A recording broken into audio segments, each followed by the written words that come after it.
Okay, so Raim Tovim, welcome everybody to part two of our series on tefillin, part 5 in our general series on women and ritual, men, women, and ritual, the textual analysis today with Ilana Sober Elzufon, and a pleasure to welcome her back. Part 2 on tefillin. A number of people have asked, there will please go out be a class next week. On Hanukkah, as I say, we should do more learning of Torah on Hanukkah. And also, just while I'm at it, we will please go out and have a class every morning next week at 11 a.m., sort of the time we often do. Different speakers, everybody giving a speaker on Hanukkah. Rabbi Liebtag will give his class on Hanukkah, and then the other speakers will be different. We'll be sending out an email a little bit later on that. But okay, Ilana, I don't want to take away your time. So, Bakasha, I'm looking forward to maybe I'll put on tefillin with extra kavana after the shir today. Okay.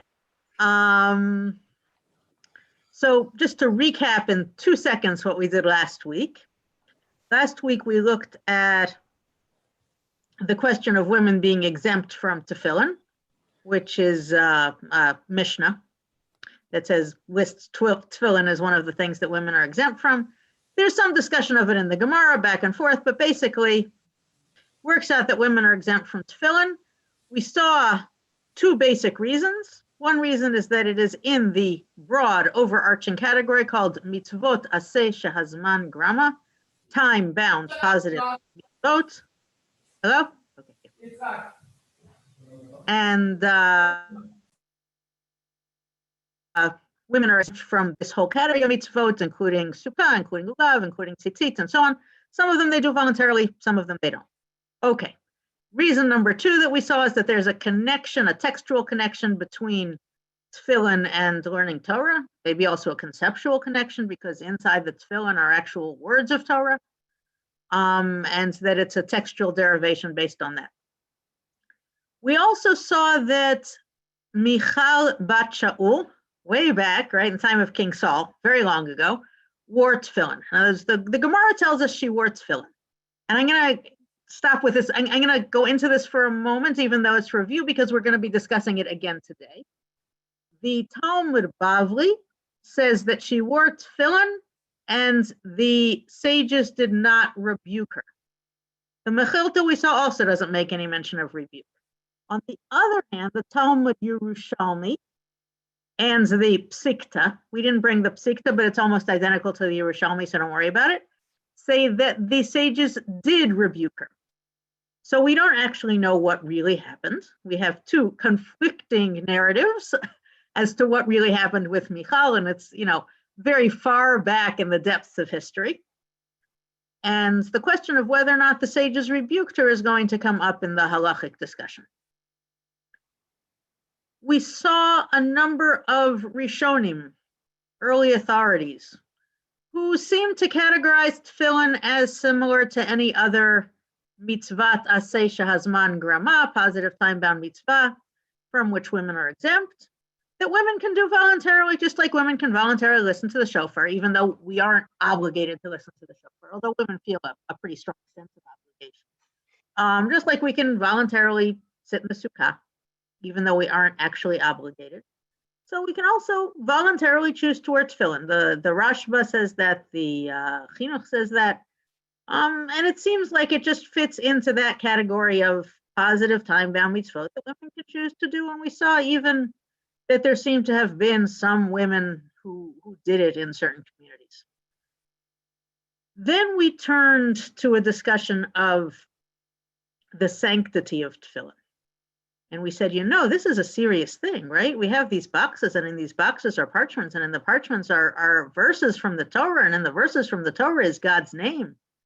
And we saw that the Kohen Gadol had God's name on a sort of a golden tablet that he wore, over his forehead, and he had to constantly be able to concentrate on that. And similarly with tefillin, you have to really be able to concentrate. You have to avoid hesech hadat, really removing your mind from it. You have to have your mind on some level, and the fact that you're wearing your tefillin certainly shouldn't be silly or frivolous when you're wearing them.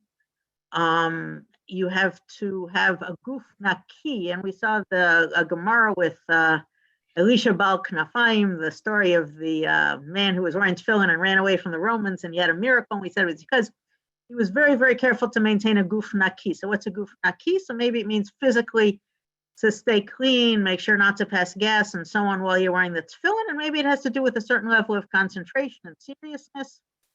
We saw there was some particular concern about having sexual thoughts at the time that you're wearing the tefillin, to the point where there were certain authorities who said if they're young men who cannot control their thoughts at all, they should just not wear tefillin, which is pretty serious since this is a Torah level positive mitzvah that everybody needs to do.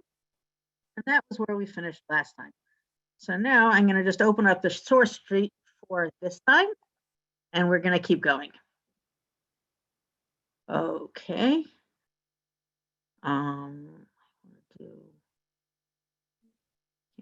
Okay. I would really like. Nah. Will let me do that? No, it won't let me do that. Okay. Good.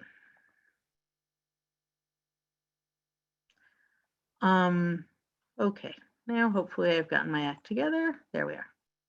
Okay. Now we get to an interesting question about men wearing tefillin. We will get back to women very shortly. We seem to have in the Middle Ages a record of communities and situations where men were not wearing tefillin at all. And we know that this is a thing that happens. I mean, I think we know also in, America and Canada and so on of, various times in various places where there are congregations where not every man in the congregation had a pair of tefillin. And there are a lot of reasons why this can be. Tefillin are expensive for one thing. But we see Rishonim, sort of haranguing their congregations that you really need to wear tefillin. This is an important mitzvah, and so on. And here, I'll give you an example. Here's a Tosfot, right? Right. He says, "Ein tema al mitzvah zot refuya biyadenu." This mitzvah is weak. We're not doing a good job as a community in keeping this mitzvah. And in fact, it's always been weak. We have records in Chazal and the Talmud that it was weak. The Orchot Chaim, who's another Rishon, again, he talks about the Poshei Yisrael. Wait, is there? Okay, now I'm getting an echo. What just happened? Are you guys hearing me okay? Yeah, I don't know if that was somebody. I'm trying to keep track. Keep talking. We'll let you know if it's. If it could be that somebody isn't muted. Correct. And then I think somebody unmuted themselves. I muted them, but yeah. Okay. All right, got it. Thanks. The Orchot Chaim talks about, right, Poshei Yisrael. We're going to go to Gehenna, right? Because they didn't wear tefillin. And then he says an interesting thing. That's if they don't wear them because of bizui mitzvah, right? They don't care about the mitzvah. That's not for me. Okay, that's a serious avera. You're skipping tefillin, ma pitom. Okay, but he says, aval mi shenimna mehem miyirato shelo yuchal lanakot atzmo v'lichvod hamitzvah ein ze bichlalan. He says there's some people who don't wear tefillin because they're afraid to wear tefillin. There's some people who say these tefillin are too holy for me. Right? Some people say I can't keep myself clean enough. I can't honor the tefillin properly. I'm intimidated. And he says that's also wrong. In other words, you should wear tefillin, but you're not going to go to Gehenna for that. Okay, that's not despising the mitzvah. That's being overly cautious about the mitzvah. So one of the concern that we saw about tefillin being really holy, intimidatingly holy, having a very high level that you have to keep in order to wear tefillin, maybe was influencing men not to wear tefillin. And in fact, we talked briefly last time. We said, when are you supposed to wear tefillin? All day long. In other words, you're not supposed to sleep in tefillin. But originally the mitzvah was that you put your tefillin on in the morning and you take them off at night and you wear them all day. And there are still very small numbers of people who do that. But most of us now follow the custom that the Rosh explains, right? Nowadays, we only wear them during tefillah, during davening. And why is that? Well, the Rosh explains, when you do that, bakal yachol adam lizaher ba'ota sha'ah. to concentrate on tefillin, to maintain total seriousness, to never pass gas, right? To do all that for a whole entire day is quite challenging, right? That requires a especially holy person. But to do it for the hour of a weekday davening, or maybe less than an hour, depending if there's Torah reading and what shul you go to, that's something people can do.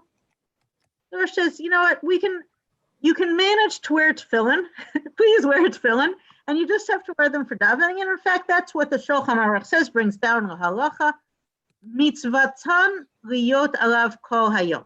Ideally, they should be, the mitzvah is the whole day. So it's a full day mitzvah.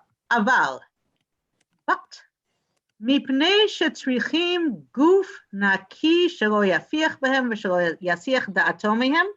Right, we need a guf naki, clean body, and that's both physical, for example, not to pass gas, and it's also in your head that you shouldn't remove your thoughts entirely from them. You have to have a certain level of concentration, a certain level of seriousness. Ve'ein kol adam yachol yizaher behem nahaguf shelo lahanicham kol hayom. Right, the minhag has become, the custom is not to wear them all day. Umikol makom tzarich kol adam yizaher behem liyotam alav b'shat kriyat shema utfilah. You need to wear them during kriyat shema. We saw that last week also, that since two of the parshas of tefillin are paragraphs from kriyat shema, that it's especially important to wear them during kriyat shema, because otherwise, if you say shema without tefillin and you're obligated in tefillin, it's a little bit backwards. And tefillah, because kriyat shema is part of all of tefillah. Nowadays, say if Chabad get you to put on tefillin, you just say Shema when you're wearing the tefillin, right? Shema is the most important prayer connected to tefillin. Okay, so the halacha works out. We see men not wearing tefillin. We don't know all of the reasons why they weren't wearing tefillin. Probably some of the reasons were better and some of the reasons were worse. But we do know that it seems to have been a mitzvah that was not favored, a mitzvah that a lot of people were being neglectful of. And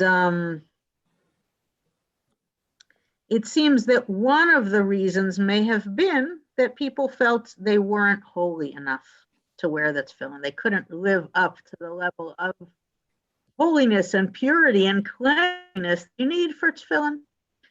And what the halacha ended up being was that at some points, tefillin really became restricted just to morning tefillah and not to the rest of your life, not to the rest of the day. Okay, that's to do with men.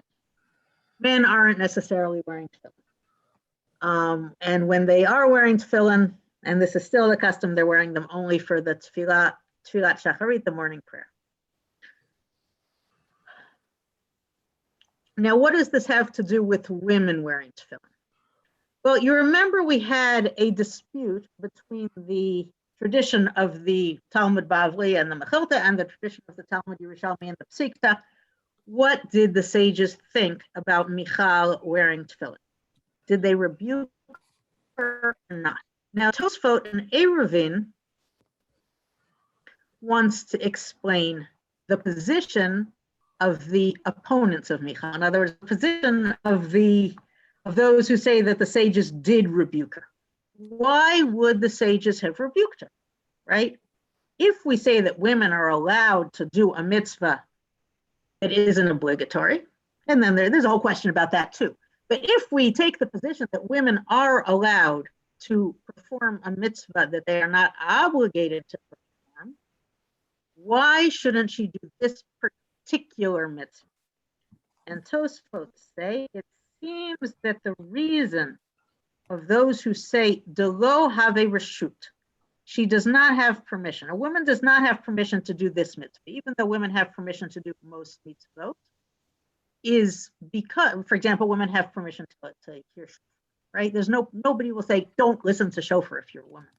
Nobody will say don't take the lulav, right? The tzitzit we talked about is complicated, okay? Why not tefillin? The tefillin tzrichin guf naki, because tefillin require a guf naki. V'nashim ein zerizot lizaher.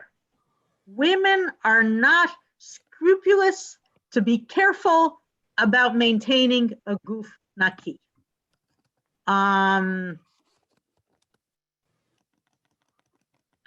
What does that mean exactly? So it's not entirely clear. In other words, there are different ways of saying why is it that guf naki should be a gender-specific concern, right? The example that we saw for guf naki, for example, not keeping control of your thoughts, that doesn't seem to be a greater problem for women than for men, possibly the other way around. The problem of passing gas would not seem to be a bigger problem for women than for men, as far as I know. So what could be, why could guf naki be a bigger problem for women? So one suggestion that always comes up and is always lurking there is a suggestion maybe because women menstruate. Could it have something to do with menstruation? So there is definitely a custom that existed in the Middle Ages that has fallen by the wayside, fortunately, but it existed in Ashkenazi communities, not in Sephardi communities, of women not going to synagogue when they had menstrual bleeding.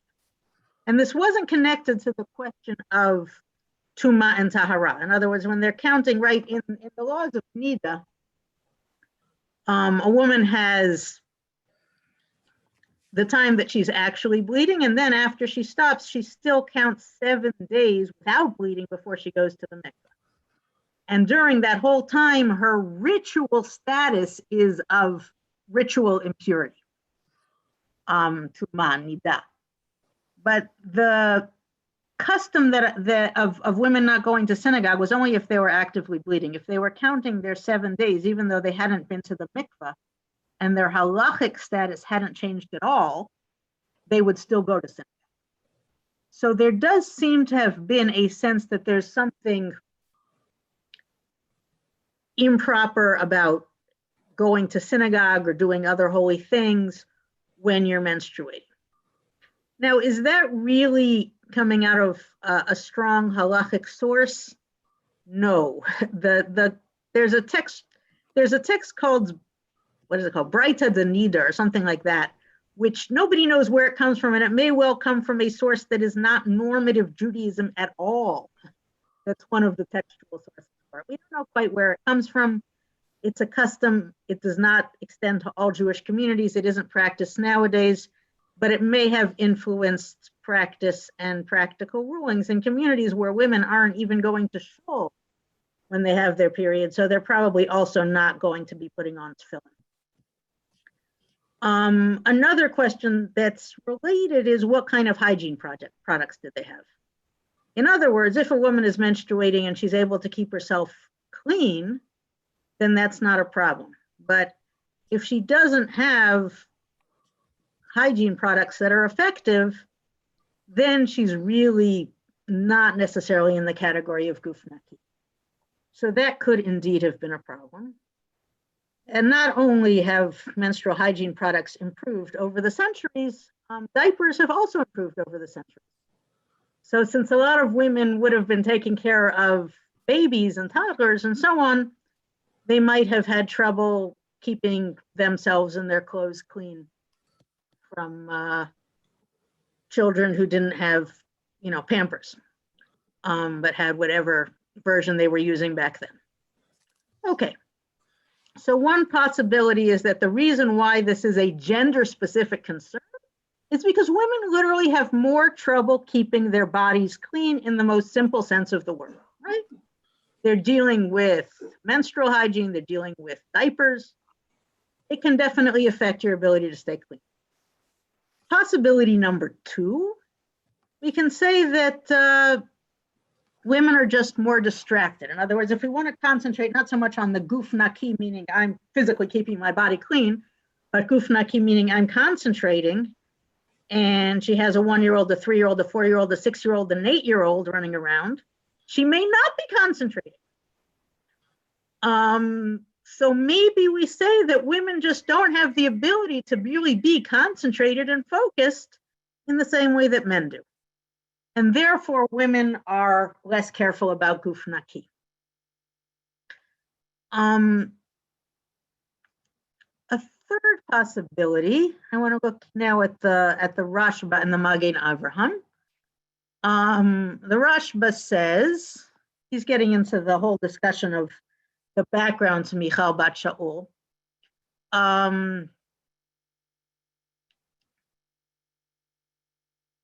But roughly he says, according to the opinion that the sages at the time of Michal rebuked her, we say they rebuked her because tefillin tzrichin guf naki kelisha bal knafayim v'nashim einam nekiot lo nekiot guf v'lo nekiot da'at. Could be that it's both elements, right? Physically and mentally, they don't have either the hygiene level or the level of concentration. L'Rabbanan lo michu, but what about the opinion that they didn't rebuke her? V'lo hodu, right? It says they didn't rebuke, and they also didn't agree. They didn't say, hey, you did a great thing, and they also didn't say you did a terrible thing. Okay? They didn't agree, shema lo yishmru b'hem yafeh, right? Maybe they won't be careful. V'lo michu de'efshar dekevan dehechzika b'mitzvatan niz harot bahen. It says maybe women who choose to wear tefillin, like Michal, and they wear them regularly, are careful. Maybe not all women are careful. Maybe not everybody can always be careful. But these women who hechzika b'mitzvatan, women who are doing the mitzvah in practice, can be careful. And the Magen Avraham, who's a few centuries later, he's saying he's commenting already on the Shulchan Aruch.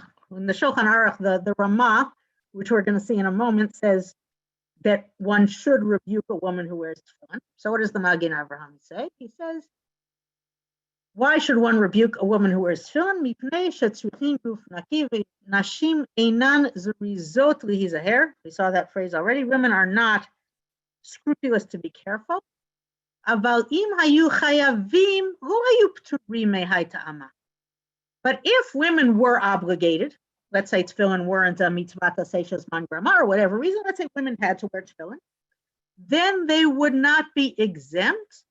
The havi rami anafshaihu mizdahari, because then they would be careful. So he seems to say that if you are obligated to wear tefillin, then you're able to be careful. The obligation and the carefulness are linked. If you are just voluntarily wearing tefillin and you say, well, I feel like wearing tefillin even though I'm not obligated, you may not take it as serious. It's like a psychological kind of argument. Once you're exempt, you may take the requirements more lightly, and then you won't be careful about, say, passing gas in the same way that a man would be because he is obligated. So those are the possible reasons why gender might somehow be connected to guf naki. Now the Aruch HaShulchan kind of ties all this together. He ties what we saw about the sanctity of tefillin and about men's reluctance to wear tefillin and the question of guf naki.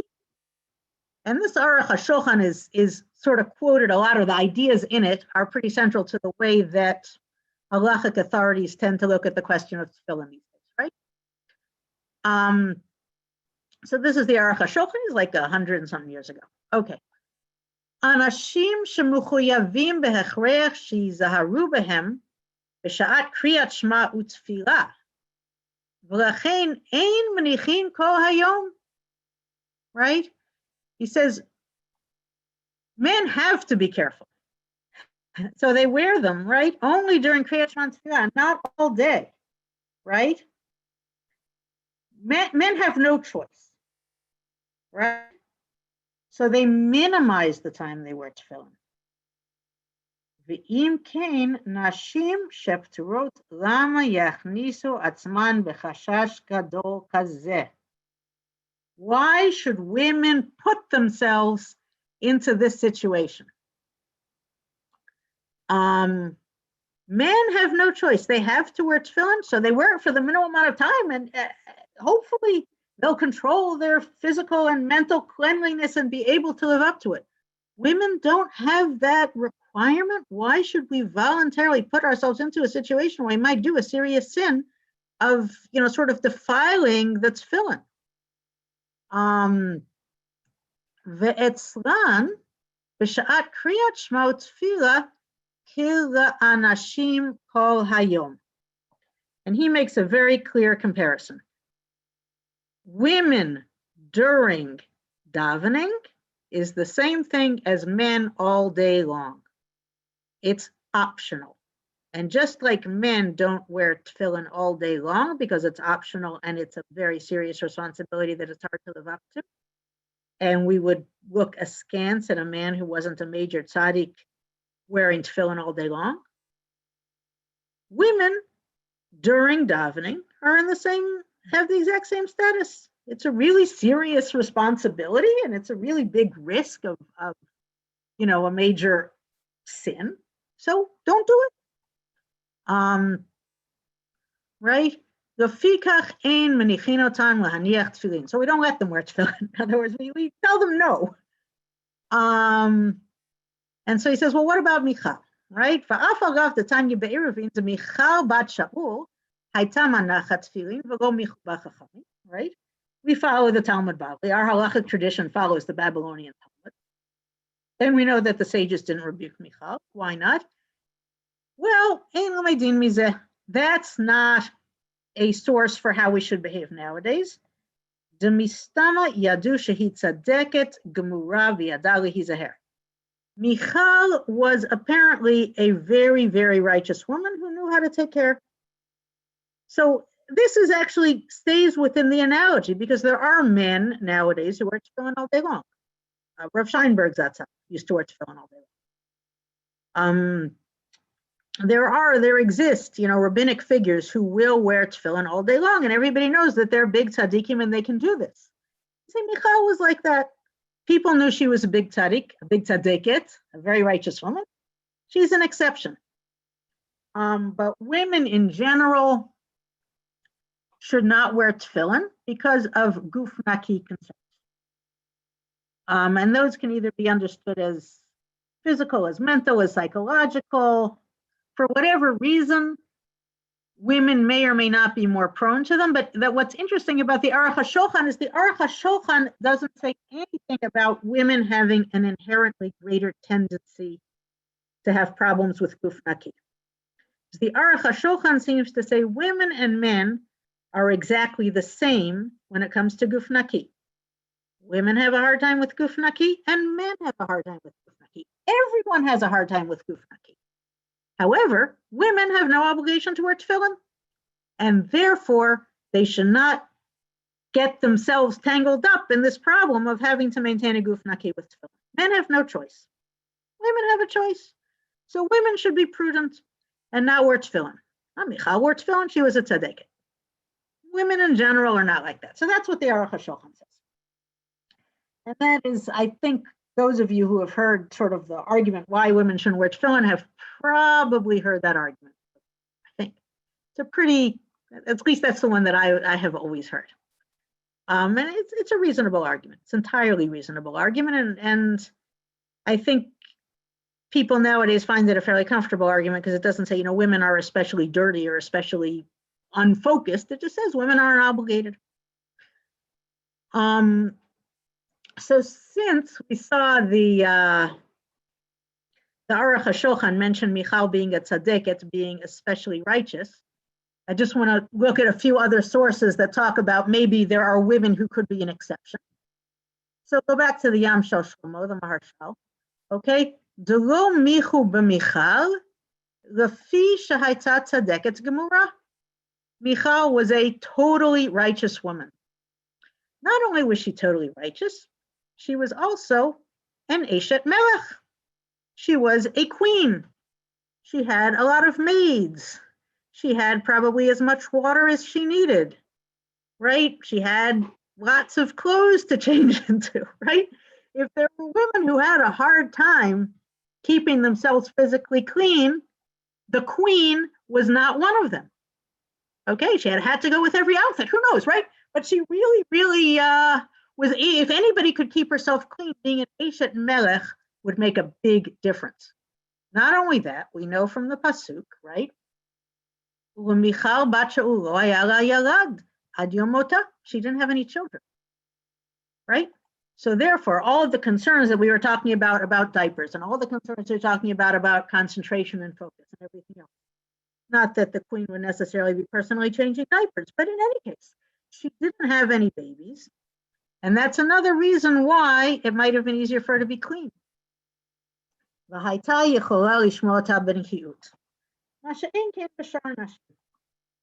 the Am Shlomo says, A, she was, spiritually very, very righteous, so she would be more careful.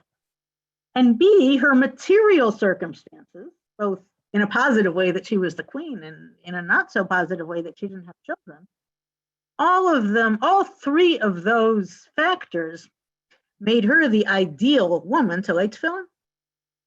Because any particular reason why guf naki would be harder for women would not affect Michal. The Afer Alev, the Rav Falaji says a more esoteric sort of thing, which is kind of interesting. Efshar lomar de Michal bat Shul hayta isha chachama v'yada b'atzma shehayta la neshama me'alma deduchra. Maybe she had a masculine soul. In other words, we say this is a mitzvah that usually men do. Something about Michal's soul. Why did she connect to that mitzvah? Her own soul perhaps was especially connected to the masculine in some way. And therefore, perhaps that's also why she didn't have children. Again, this gets, once we say my alma deduchra, it sounds like it might be Kabbalistic and I don't understand it. But maybe there's another level of exception. We talked about exception for being righteous. We talked about an exception for being able to keep oneself clean. We talked about an exception for being able to concentrate. Maybe there's also an exception that has to do with a particular woman's soul is connected to tefillin because maybe her soul is a little different from other women. Again, I'm not going to go further into it because it's not the area that I understand anything about. The Olat Tamid, by the way, which is one of the very few sources that, is a post Shulchan Aruch source, a commentary on the Shulchan Aruch that entertains the possibility that women can wear tefillin, says as follows: Miha, however, mehada amin delo michu b'chachamim, the sages do not rebuke Michal. Mashma d'im ha'isha zakena v'yadinan ba sheyodat lishmor al atzma de'en limchotz ba. He brings in another category. Because if the woman is old, okay, what does he mean by old? Presumably he means postmenopausal, right? In other words, he may be going back to the idea that menstruation is the problem. And he says if she's old, and by the way, that's also going to solve the menstruation problem and also the problem of her having little kids running around. And she knows, and possibly also contributes to her being more serious. So maybe such a woman, one does not need to rebuke. In other words, he doesn't say, oh, it's fine for her to wear tefillin, she should wear tefillin, but maybe he says you don't need to rebuke her because she will not have any particular problem with guf naki. Okay, so we've seen guf naki as a reason for women not to wear tefillin, either because women may have a more difficult time objectively maintaining a guf naki, or because since women are exempt, that may make them less likely to be careful, or because since women are exempt, they shouldn't get themselves into trouble that way. And now we're going to look at the Maharam, is a major important Rishon of, I think, the 13th century, who says, and the Maharam says, first of all, just to put him in context,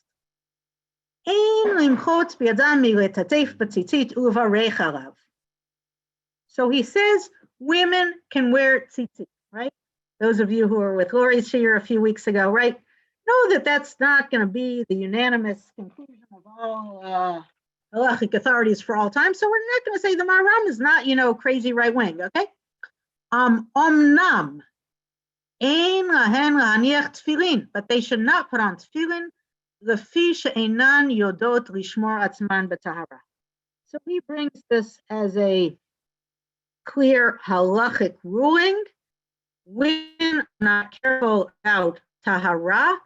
Now, by tahara, he seems to mean nikiyut. In fact, his student Orchot Chaim quotes him and says more or less the same thing.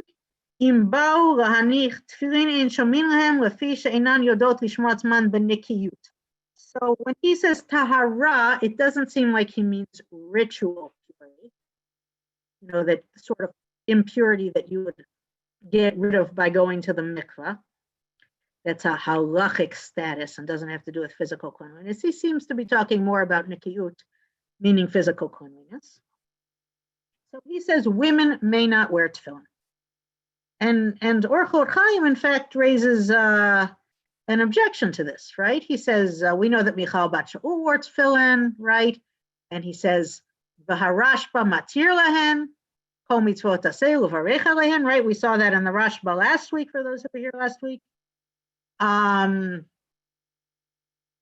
he says, Mizeh ha'maaseh, right? From what we saw about Michal, v'lo michu biyada elo baratzon chachamim avda. We think that Michal acted according to the will of the sages. In other words, they were happy with what she did. So already seeing that, say, the Maharam and his student, the Orchot Chaim, are not necessarily in agreement. The Beit Yosef, who's the author of the Shulchan Aruch, Rav Yosef Karo, so the Beit Yosef is his longer and more detailed work, right? He says, why is the Maharam strict? Why is he machmir? Why does he say she shouldn't? He says, Maharam ratzah lachush l'divrei psikta. In other words, the Maharam's halachic ruling here goes according to the tradition that we saw from the Psikta and the Yerushalmi, that the sages did rebuke Michal. Okay, so let's get to the Shulchan Aruch, right? So Rav Yosef Karo, in addition to writing the Beit Yosef, wrote the Shulchan Aruch. And he writes, Nashim v'avadim p'turim mitzvilim mipnei shehu mitzvat asheisha zman grama. Okay, women and bondsmen are exempt from tefillin because it's a positive time-bound mitzvah. He doesn't say anything about whether women may do it voluntarily, but the Ramah, right, of Moshe Isserlis, who always represents sort of the Ashkenazi approach, right, says, V'im hanashim rotzin le'achmir al atzman, if women want to be stringent, right? Now, Ramah isn't saying that it's, anything bad about these women who want to wear tefillin. He says they want to be machmir, they want to be stringent, they want to do an extra mitzvah, but it's not appropriate. If women want to be stringent, mochin bi'adam, we rebuke them. Even though that's in the Ramah and it's not in the Shulchan Aruch, that is the generally accepted psak among both Ashkenazim and Sephardim, Orthodox, right? Is that women should not wear tefillin. And that if they do wear tefillin, one should rebuke them. Obviously, whether one actually rebukes people in practice is a whole nother question, right? In most cases, even if you are, very fervent follower of the Shulchan Aruch, I would not suggest that you go up to a woman who happens to be wearing tefillin and rebuke her. It's not usually a good idea. It's not usually productive, for example, to rebuke people, whatever they're doing, Someone's driving to shul, you also probably shouldn't rebuke. But the idea is that it's not viewed in a positive light. And certainly if, you're an Orthodox rabbi and a woman comes up to you and says, should I wear tefillin? You would say, no, you really should not. And that's the ruling of the Shulchan Aruch. And we see that it seems to reflects the ruling of the Maharam and reflects that whole tradition that women should not be voluntarily fulfilling this particular mitzvah.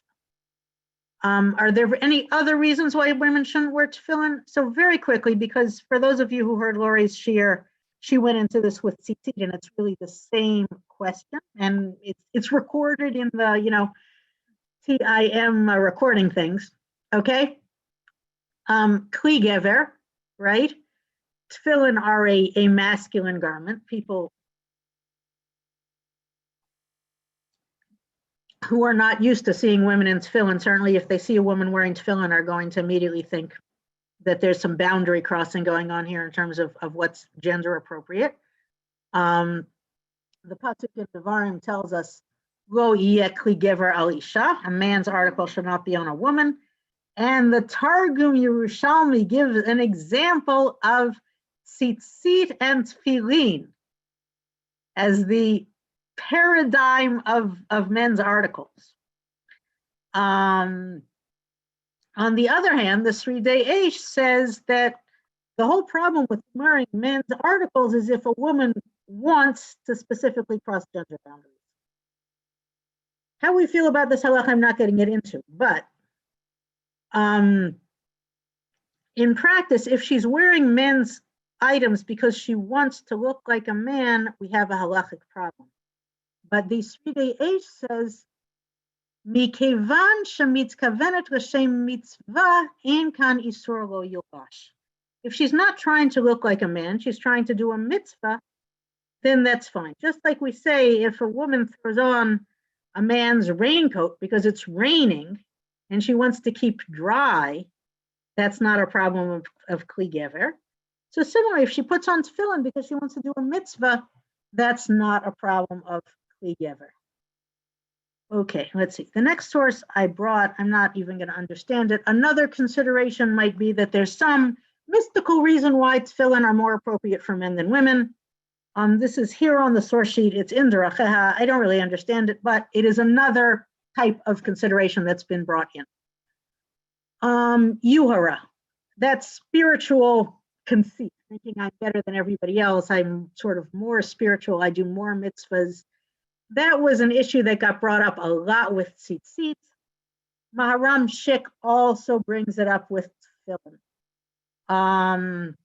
He brings up two problems with tefillin. One problem is Yura, and the other problem is that maybe if one woman wears tefillin and she's very, very righteous, and she's very educated, she understands the problems of guf naki, she won't have a problem with guf naki. Other women will see her and they will be nichshal. They won't be able to maintain guf naki, or they won't realize that they're supposed to, and that's another potential problem. Next problem, modesty.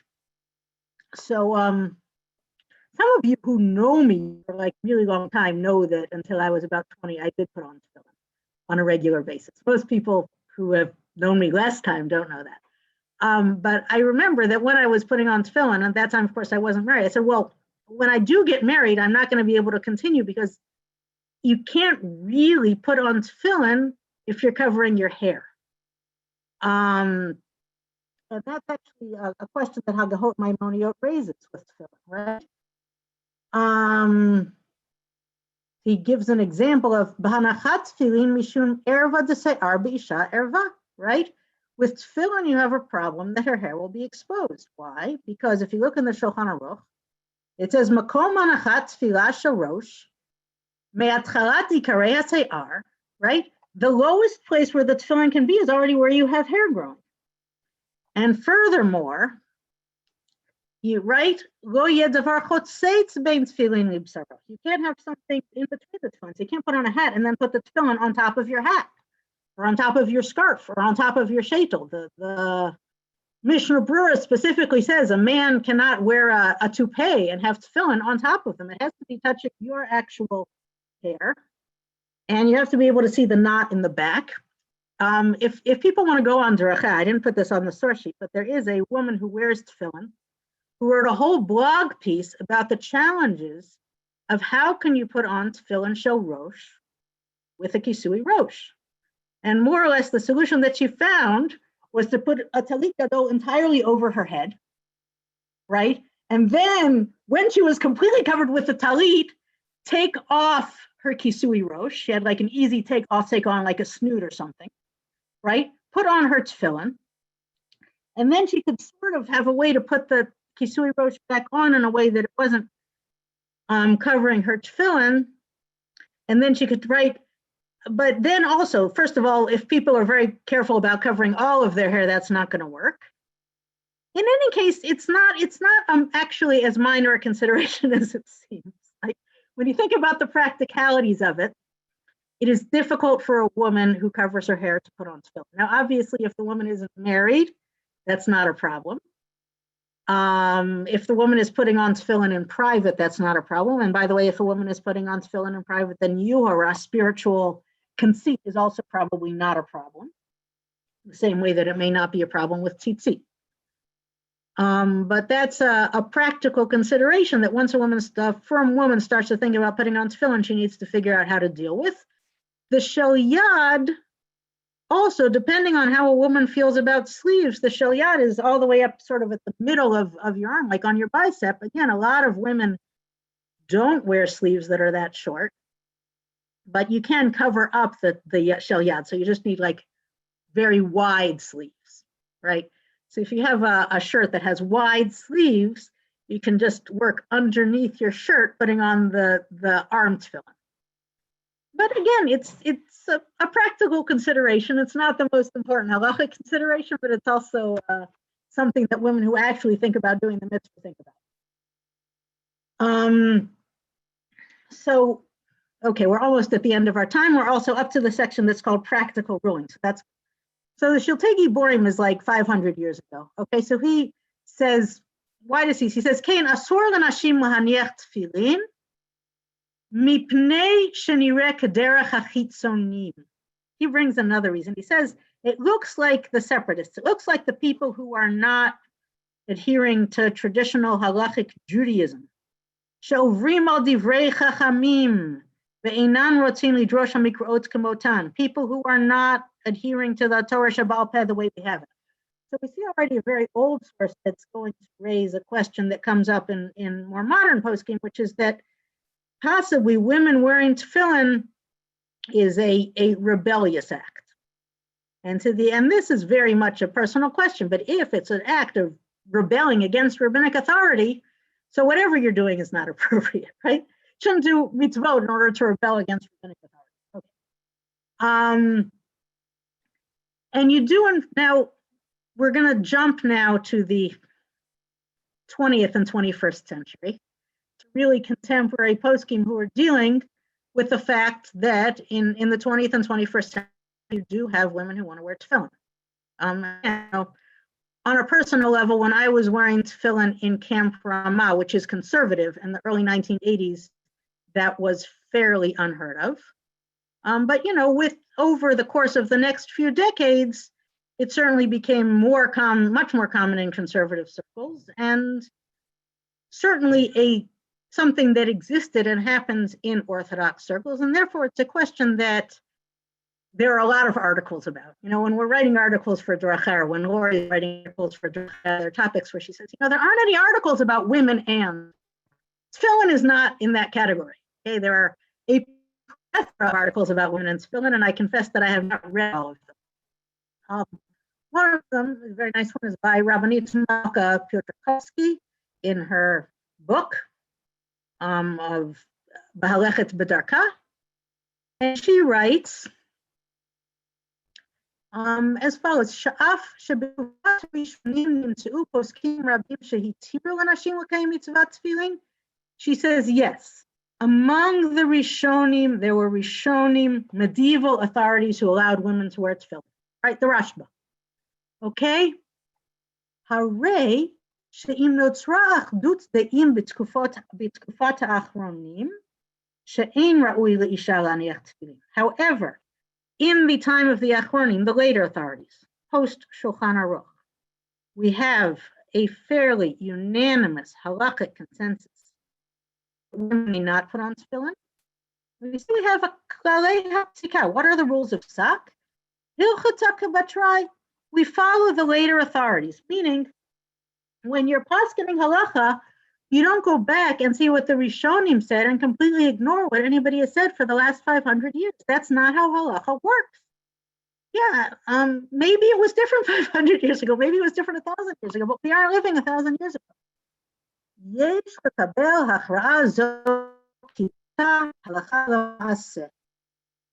So that's the psak. That's what all the poskim say. That's what all the achronim say. That's halacha. And she says, "Eli im ken yeshnam nimukim mahutiyim shebekocham lishnota bezmanenu." unless there's some reason why it should change in our time, right? Talmud Torah is a good example, women learning Torah. Maybe there's some reason why now is different from 100 years ago, but she doesn't seem to feel that with tefillin there's any reason why the considerations that applied 100 years ago shouldn't apply now. And therefore, the halacha consensus is the halacha consensus.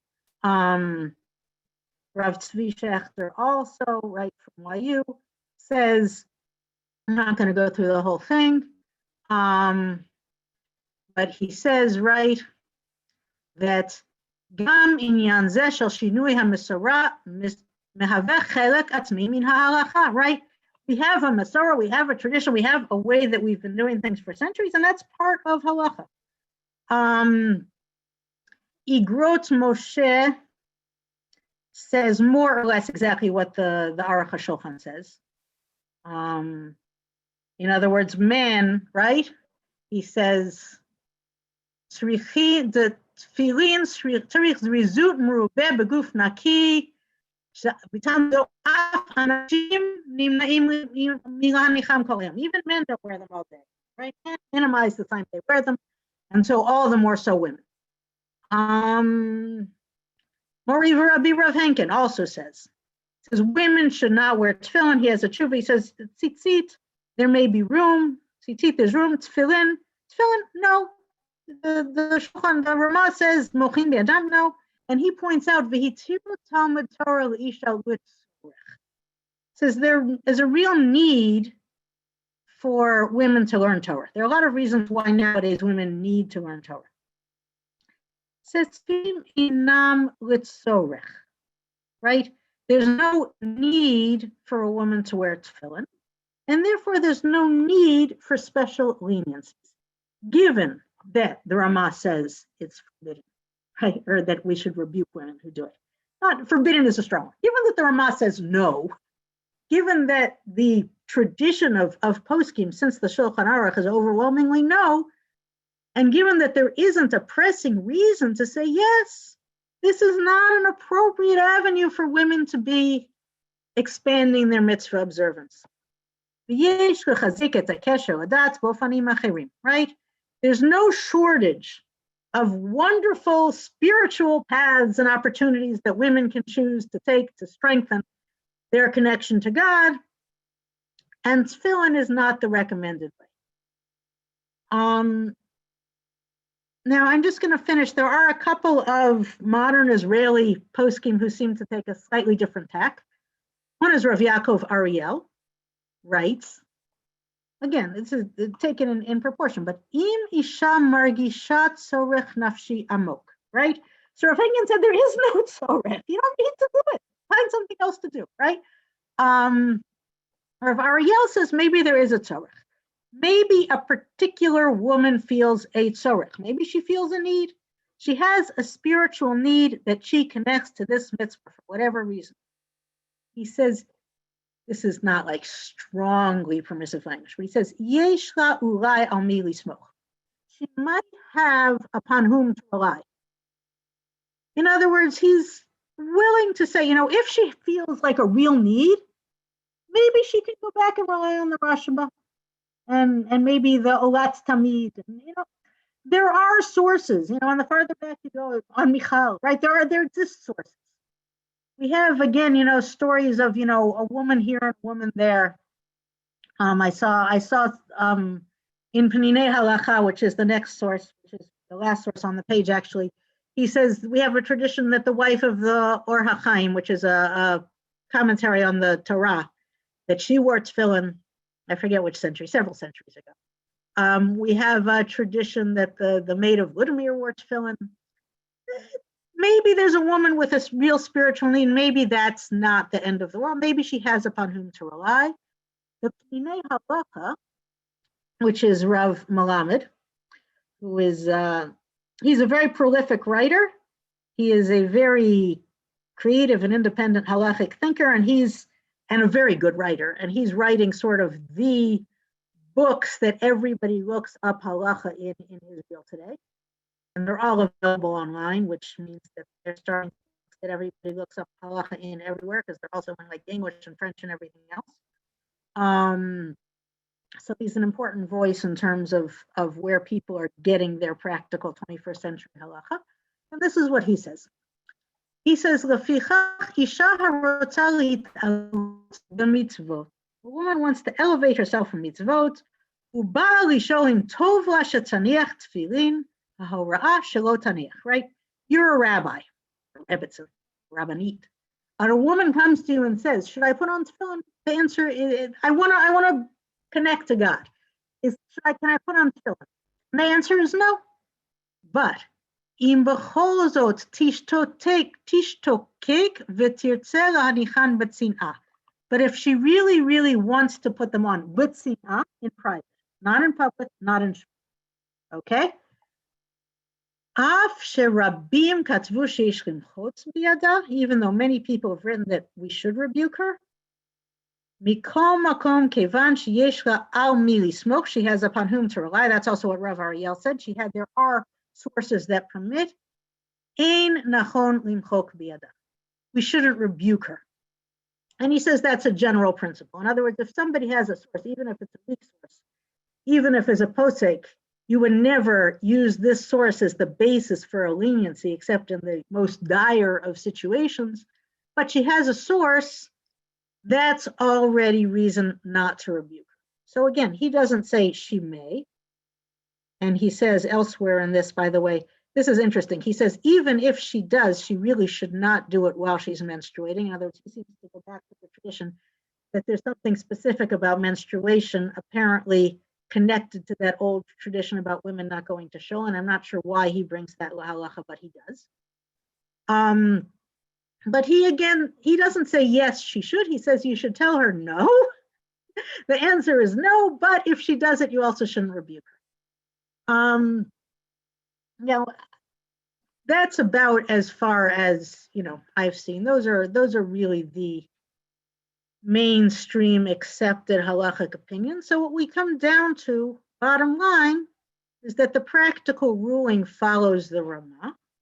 The Ramah says if a woman wants to be stringent upon herself and put on tefillin, then we rebuke her. And more or less, the modern halachic authorities in the 21st century generally follow this position, that we have a clear halachic tradition that frowns on this as a voluntary practice, quite possibly because of guf naki, because one should not voluntarily take upon oneself a practice that requires a great deal of care and carries a great deal of spiritual risk. And therefore, a woman should not wear tefillin. However, there's certainly, aside from the fact that, in practice, one should not actually go about rebuking people, the Pnina Halacha clearly paskins that, one should not necessarily rebuke. And that's more or less where we wind up. So I'm going to stop sharing my screen. And I see there are 14 things in the chat. So I'm going to go back to the beginning. Okay. There does not seem to be as much of a requirement of cleanliness and seriousness when holding a whole Sefer Torah as there seems to be about tefillin. We actually do require one to be reasonably clean and serious when holding a Sefer Torah, but here we're talking about even less time than with tefillin. Because the maximum amount of time that somebody would be physically holding a Sefer Torah is either probably on Simchat Torah, which I think people are usually fairly focused on the Torah, or during the Haftorah when someone's holding the Torah before you put it back in the Aron. But it's less time. But yes, there should be concern there. But inachinami, maybe there may be sociological things going on as well. Torah is not a mitzvah seisha hazman grama. Torah is a mitzvah from which women are exempt, but it is not a positive time-bound commandment. There is a separate drasha, which we actually saw last week, because it says, limadem otam et b'nechem. You should teach them to your children, but it all means you teach them to your sons and not your daughters. So it's a separate textual derivation to exempt women from studying. When you speak about time periods when people did not wear tefillin, was there a widespread practice to do so during the time of David? If not, what was the discussion about Michal Bat Shaul about? All right. Going back and doing social history or any kind of history to the time of David or archaeology even. I mean, this is not the forum to discuss all the questions that archaeologists raise about David HaMelech, but we really have very, very little solid information. And we definitely do not have solid information about people putting on tefillin. We found a few tefillin from the time of Bar Kokhba, which is, extraordinary, which is, millennia after David. We didn't find them from the time of David because we don't find anything much that's not made of stone from back then. So we don't know. Okay. Funny, these days we would be more likely to say that men aren't so good about guf naki. Yes, true. Wouldn't someone wearing tefillin all day be yuhara, arrogance about being a tzaddik? Conceivably, yes. But it's not brought up so much. In general, the only people who do it are people who are sort of already recognized to be tzaddikim, I think. But there is a potential problem there. Would lactation and nursing have been an aspect of guf naki? Probably not, is my instinctive answer. I seriously doubt it. I think it much more has to do, if we're talking about the physical level, it's either things like passing gas, which are not gender specific, or if it's something gender specific, it would be either menstruation or diaper changing issues. So Michal was trans. Again, we don't know what these sort of, no, it doesn't mean Michal was trans. Okay, I see everybody has already had discussions about this. What it means, what the nature of one's soul is in regards to gender is a question that I simply am not qualified to discuss.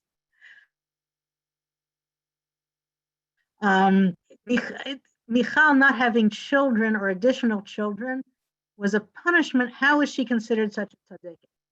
So there are no tzaddikim in Tanakh who did not ever sin, right? David sins even more seriously than Michal, I think, and he was punished even more seriously than Michal. So even if a person does sins and averot, they can still be a tzaddik or a tzaddik. Shulchan Aruch doesn't say anything about avadim who want to put on tefillin, probably because they didn't have Canaanite slaves really in the time of the Shulchan Aruch. I don't think the Shulchan Aruch talks that much about avadim because I don't think that was really so much part of his reality that Jews had non-Jewish slaves. I can see talit as a beged, but not tefillin. I assume that's a reference to the idea of a man's article. The idea of a man's article is not specifically a beged. It can be, it's brought up, for example, with the question of women carrying guns. It's an accessory associated with men, not specifically a garment. Aren't earlier poskim usually considered greater than later ones? Yes, it's sort of a paradox. On the one hand, the farther back you go, the greater. On the other hand, we nowadays, when we're talking about the practical halacha that we should follow, we follow what people say today. We don't go back hundreds of years or thousands of years and say that's what people said back then.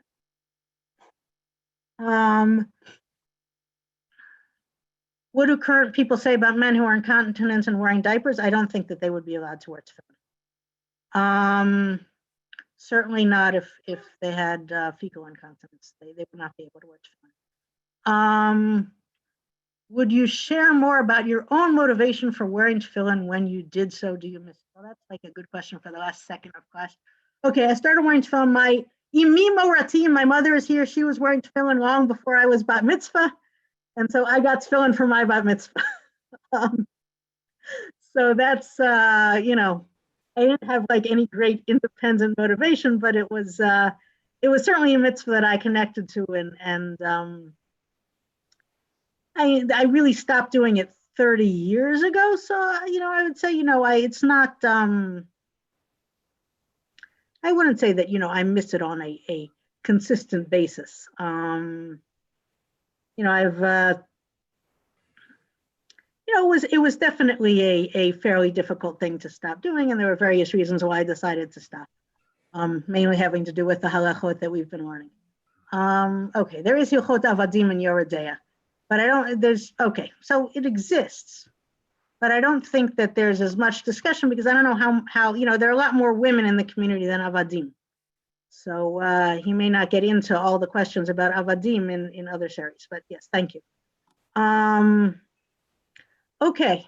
Are there any? Okay, so that's the end of questions on the chat, and I think that's probably also the end of the time that we're supposed to have. So if anybody has anything else, good. And otherwise, thank you very much. Now. They can speak up now, forever hold your breath, right? Okay. It is, okay, thank you very much. I imagine there's more to say perhaps at a future day. We'll see what happens in 50 years. And I think it's, you see the beginnings of change within some of the poskim.